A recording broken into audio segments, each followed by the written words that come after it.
Hello everyone, and welcome. Few stories test the boundaries of faith and science quite like the biblical account of Noah's Ark. It's an epic tale of divine judgment, universal destruction, and an incredible miracle of survival.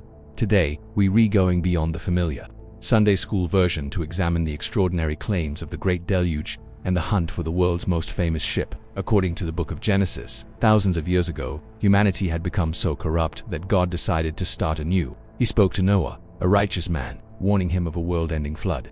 God gave him precise instructions for building a massive vessel.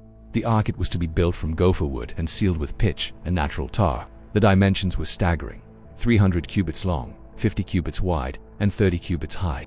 Using a common cubit of about 18 inches, that's roughly 450 feet long, 75 feet wide, and 45 feet high. To put that in perspective, its capacity was equivalent to over 500 standard railroad cars.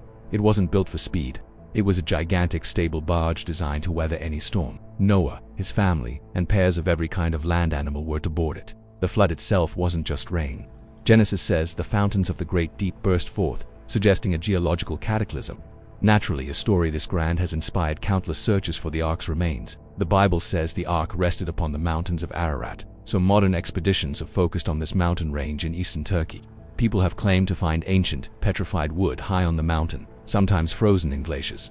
But so far, none of these fragments have been conclusively proven to be part of the ark. One of the most famous leads is the Durupınar Site, a large boat-shaped geological feature near Mount Ararat. While some enthusiastically claim this is the fossilized ark, the overwhelming scientific consensus is that it's a natural rock formation. The truth is, after thousands of years, finding conclusive physical evidence of a wooden structure of that size remains an immense challenge. But here's where things get really interesting.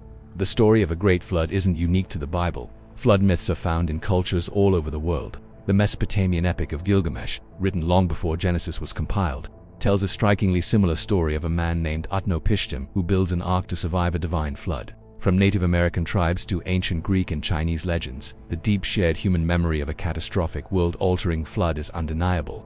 So, while the specifics of Noah's Ark remain a matter of faith, the idea of a great deluge seems to be embedded in our collective history. The enduring mystery continues to captivate us, reminding us of the powerful connection between ancient stories, faith, and the awesome forces of nature. Thanks for watching, and be sure to subscribe for more deep dives into history's greatest mysteries.